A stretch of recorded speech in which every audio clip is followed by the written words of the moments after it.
অন্যের কথায় নিজের লাইফে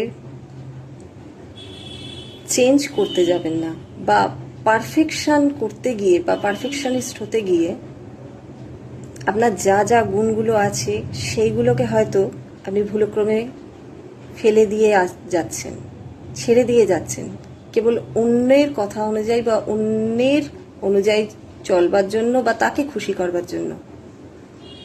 এতে কি আপনি খুশি হতে পারছেন? না তো, না তাকে খুশি করতে পারছেন। আপনি যেরকম আছেন সেরকমই সুন্দর আছেন, ভালো আছেন, আপনি পারফেক্ট। আমরা কেউই জীবনে একদম 100% পারফেক্ট হতে পারি না, পারফেক্ট হওয়ার চেষ্টা করি।